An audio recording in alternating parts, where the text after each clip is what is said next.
ఇంగ్లీష్‌లో మాట్లాడాలంటే భయమా? మీలాంటి వాళ్ళ కోసమే spoken English personal training classes వెంటనే జాయిన్ అవ్వండి.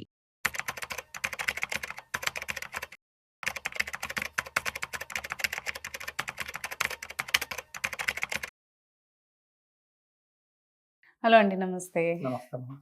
సార్ ఇది మనకిప్పుడు స్టాక్ మార్కెట్స్‌లో డిఫరెంట్ అందరూ గూడా ఇన్వెస్ట్ చేయాలని అనుకుంటూ ఉంటారు. బట్ ఎలా ఇన్వెస్ట్ చేయాలి, ఏంటి అనేది చాలా మందికి తెలీదు. దానివల్ల లాస్ అవుతూ ఉంటారు. సో, ఒకవేళ ఇన్వెస్ట్ చేయదలుచుకుంటున్న వాళ్ళు ఉన్నారు అనంటే, వాళ్ళకి బెస్ట్ వే ఏం సజెస్ట్ చేస్తారు మీరు? మీరు అడ్వైస్ చేసే టిప్స్ ఏంటసల? చూడమ్మా కీర్తి, ఇప్పుడు మార్కెట్‌లో స్టాక్ మార్కెట్‌లో ఇన్వెస్ట్ చేయాలనుకుంటే మీకు సమయం లేదు. ప్లస్ మీరు పెట్టే అమౌంట్ చిన్న అమౌంట్ అయినా పర్వాలేదు. తక్కువుంది. కానీ స్టాక్ మార్కెట్‌లో ఒక 50 కంపెనీస్‌లో మీరు పార్ట్ ఓనర్ అవ్వాలి. ది బెస్ట్ వే హ్మ్. Mutual funds. హ్మ్. మ్యూచువల్ ఫండ్స్‌లోకి మీరు ఎంటర్ అయితే డైవర్సిఫైడ్ ఈక్విటీ మ్యూచువల్ ఫండ్స్‌లో టైం లేదు. మీకోసం ఏ స్టాక్స్ కొనాలనే టైం తీసుకొని రిసర్చ్ చేసే టీమ్ వేరే ఉంటుంది. హ్మ్.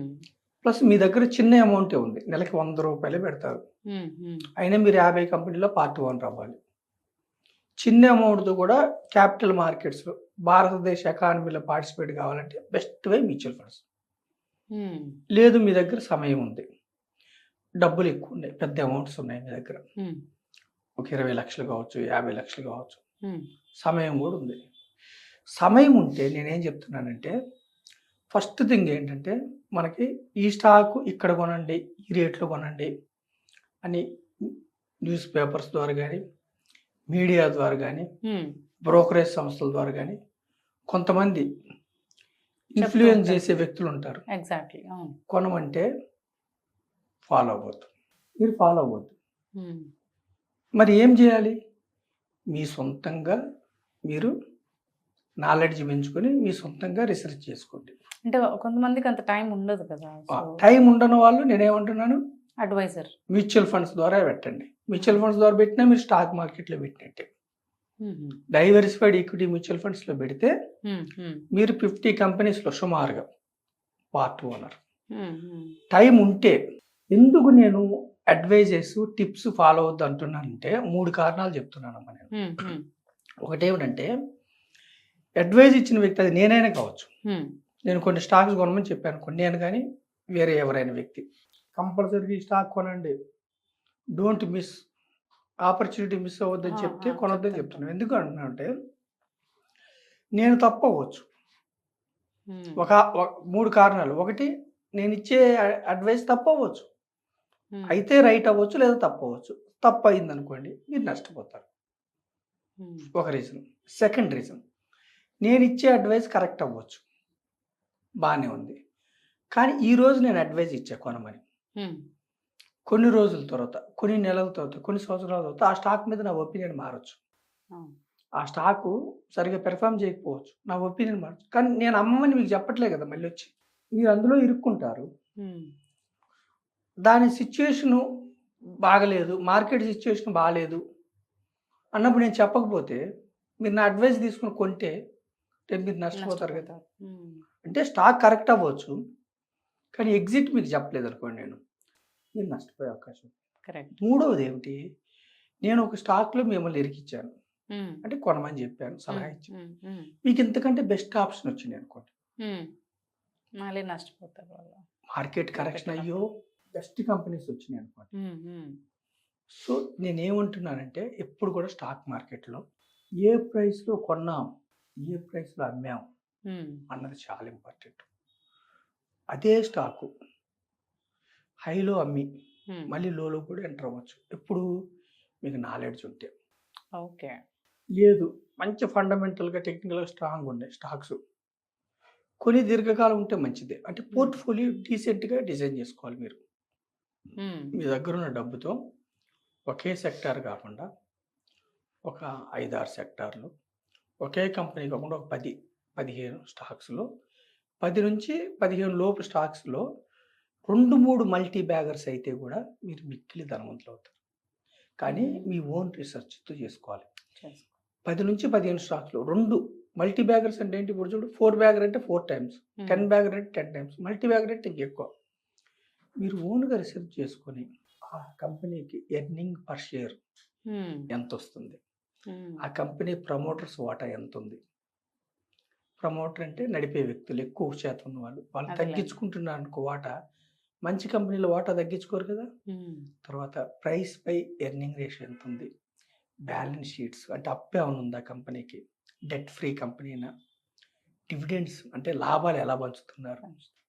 ఒక లాభాలు డివిడెండ్స్ ఇవ్వకపోతే మిగతా డబ్బుని కంపెనీ ఎక్స్పాన్షన్స్కి ఎలా యూజ్ చేస్తున్నారు, ఫినాన్షియల్ ట్యాక్స్ కట్టకముందు ప్రాఫిట్ ఎంత ఉంది, ట్యాక్స్ కట్టిన తర్వాత ప్రాఫిట్ ఎలా ఉంది, సేల్స్ ఎలా ఉన్నాయి, దేశంలో ఆ రంగానికి ఎంత విలువ ఉంది, ఓన్గా రిసెర్చ్ చేసి తీసుకోండి. టిప్స్ ఫాలో అవ్వద్దు. టిప్స్ ఫాలో అయితే చాలా వరకు మీరు నష్టపోయే అవకాశాలు ఉన్నాయి. ఎప్పుడు కూడా స్టాక్స్ వినండి, కానీ మీ ఓన్ రీసెర్చ్ చేసుకోండి. అంటే ఎవరికి దోచింది వాళ్ళు చెప్తారు, వాళ్ళు కూడా మిమ్మల్ని చెడగొట్టాలని కాదు, వాళ్ళ రీసెర్చ్ ప్రకారం వాళ్ళు చెప్తారు, వాళ్ళ అవగాహన కాకపోతే ప్రకారం చెప్తారు. ఎగ్జిట్ మీకు తెలియకపోవచ్చు, పెన్నీ స్టాక్స్కి దూరంగా ఉండండి. మీకు సమయం లేదు, పెద్ద మొత్తంలో డబ్బులు లేవు, కామన్ మ్యాన్, పూర్, లో మిడిల్ క్లాస్ అయినా మీరు క్యాపిటల్ మార్కెట్స్లోకి వచ్చి ఒక 10 ఏళ్ళు 15 ఏళ్ళలో డబ్బు సంపాదించుకోవాలంటే mutual funds, is the best way. Index funds, ETF best way. Mutual ఫండ్స్లో ఏం తప్పు లేదు.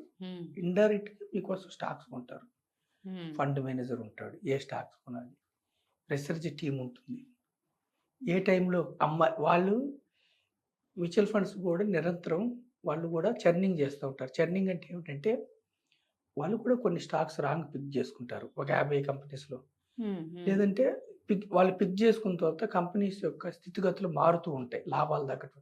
అప్పుడు ఏం చేస్తారంటే ప్రతి నెల వాళ్ళ పోర్ట్ఫోలియోలో కొన్ని కంపెనీస్ని ఎలకేషన్ తగ్గిస్తారు, కొన్ని కంపెనీస్ ఎలకేషన్ పెంచుతారు. ఎందుకు, ఈ కంపెనీ ఇంతవరకు ఇచ్చింది రిటర్న్స్, తర్వాత ఇవ్వదనుకున్నప్పుడు తగ్గిస్తూ ఉంటారు, మళ్ళీ ఈ కంపెనీలో అవకాశం ఉందని పెంచుతూ ఉంటారు. సో వాళ్ళు మన కోసం కదా వాళ్ళు కొనేది, మ్యూచువల్ ఫండ్స్ వాళ్ళు ఎన్నిసార్లు స్టాక్స్ అమ్మినా వాళ్ళకి ట్యాక్స్ పడదు, అది పెద్ద అడ్వాంటేజ్. ట్యాక్స్ పడదు, ఎందుకు, మనం అంతిమంగా మళ్ళీ కట్టాలి కదా. సో అది బిగ్గెస్ట్ అడ్వాంటేజ్ మ్యూచువల్ ఫండ్స్లో. ఎన్నిసార్లు అమ్మినా కొన్నా వాళ్ళకి ట్యాక్స్ పడదు. రెండోది ఏంటంటే ప్రతి మ్యూచువల్ ఫండ్ సంస్థ ఒక 5% నుంచి 7% వరకు క్యాష్ హోల్డింగ్స్ పెట్టుకుంటారు. ప్రతి నెల ఇప్పుడు 25,000 కోట్లు 27,000 కోట్లు సిప్ రూపాయలు వస్తున్నాయి అనుకోండి, వాళ్ళు ఒక 5% క్యాష్ రూపాయలు పెట్టుకుంటే అడ్వాంటేజ్ ఏమిటంటే, ఇప్పుడు మొన్నటిదాకా 84,000 వెళ్ళింది సెన్సెక్స్, సడన్గా టారిఫ్ల వల్ల ఇప్పుడు 79,000 వరకు వచ్చింది సుమారుగా. ఈ డౌన్ అయినప్పుడు మనం ఇండివిజువల్గా మనం స్టాక్స్ కొనే వాళ్ళ దగ్గర మన దగ్గర డబ్బు లేకపోతే ఈ ఆపర్చునిటీని మనం క్యాష్ చేసుకోలేము. అదే మ్యూచువల్ ఫండ్ సంస్థలు ఏం చేస్తాయి అంటే డౌన్ అయినప్పుడు ఆపర్చునిటీ క్యాష్ చేసుకుంటాయి. ఓకే, ఆ క్యాష్ రూపాయన 5% అంటే మనకి చూడటానికి రూపీస్ 5% అంటే తక్కువ అనిపిస్తుంది, కానీ ఒక్కొక్క మ్యూచువల్ ఫండ్ సంస్థ దగ్గర 50,000 కోట్లు 1,00,000 కోట్లు ఏఎంస్ పెద్దగా ఉంటాయి కదా. 5% అంటే పెద్ద మొత్తంలో డబ్బు ఉంటుంది. ఆ స్కీమ్స్లో వాళ్ళు ఏం చేస్తారంటే ఆపర్చునిటీ వచ్చినప్పుడు డిప్లాయ్ చేస్తారు, దానివల్ల లాంగ్ పీరియడ్లో మనకి రిటర్న్స్ జనరేట్ అవుతాయి. సో స్టాక్ మార్కెట్లో ఎంట్రీ కావాలంటే అయితే మీరు డైరెక్ట్గా రిసెర్చ్ చేసుకొని చక్కని పోర్ట్ఫోలియో డిజైన్ చేసుకొని మీ సొంత నాలెడ్జ్తో మీరు వెళ్ళండి. టిప్స్ టెలిగ్రామ్లో ఎవరెవరో మిమ్మల్ని జాయిన్ చేసి సైబర్ క్రైమ్లు చేయటం అవన్నీ మీరు వద్దు. సైబర్ క్రైమ్లో మోసపోతున్నారు, బాగా డబ్బు ఉన్న వాళ్ళు మోసపోతున్నారు. Software engineers, doctors, retired employees ప్రతిరోజు పేపర్లో చూస్తున్నాం అమ్మ, కోట్లలో నష్టపోతున్నారు, లక్షలు నష్టపోతున్నారు. సో మనం ట్రేడింగ్కి దూరంగా ఉండమంటున్నాము. ప్లస్ అన్నోన్ లింక్స్ని క్లిక్ చేయకుండా, అన్నోన్ సలహాలు వినకుండా, నోన్ పర్సన్స్ సలహాలు ఇస్తే కూడా మీరు మీ సొంత రీసెర్చ్ చేసుకొని వెళ్ళండి. టైం లేదు, డబ్బు తక్కువగా ఉందంటే డైవర్సిఫైడ్ ఈక్విటీ మ్యూచువల్ ఫండ్స్. డబ్బు ఎక్కువ ఉందా, 50 లక్షల పైన ఉందా, PMS portfolio management services SEBI అండర్లో ఉంటాయి. ఇంకా ఎక్కువ ఉందా, ఏఈఎఫ్ ఆల్టర్నేటివ్ ఇన్వెస్ట్మెంట్ ఫండ్స్. మరి వీటిలో రిస్క్ ఉండదంటే రిస్క్ ఉంటుంది. ఎప్పుడు కూడా రిటర్న్ పెరుగుతుంటే రిస్క్ పెరుగుతూ ఉంటుంది. సో రిస్క్ ఫ్రీ ఇన్స్ట్రుమెంట్స్ కాదు క్యాపిటల్ మార్కెట్స్ అన్ని, కంపల్సరిగా హై రిస్క్ ఇన్స్ట్రుమెంట్స్. అయితే మ్యూచువల్ ఫండ్స్ ద్వారా సిప్ రూపాయల ద్వారా వస్తే లాంగ్ పీరియడ్లో సెన్సెక్స్ కానీ నిఫ్టీ కానీ బ్రాడర్ ఇండెక్స్లో మన ఎకానమీ కానీ చక్కటి రిటర్న్స్ ఇస్తున్నాయి. Poor and common man capital మార్కెట్స్లోకి రండి. సో మనం డైరెక్ట్ స్టాక్స్ టిప్స్ అంటే ఓన్ రీసెర్చ్ గలవని నేను మీకు ప్రజల ద్వారా అడ్వైజ్ చేస్తున్నాను. ఎగ్జాక్ట్లీ. యా, థ్యాంక్ యూ అండి, thank you so much. Thank you.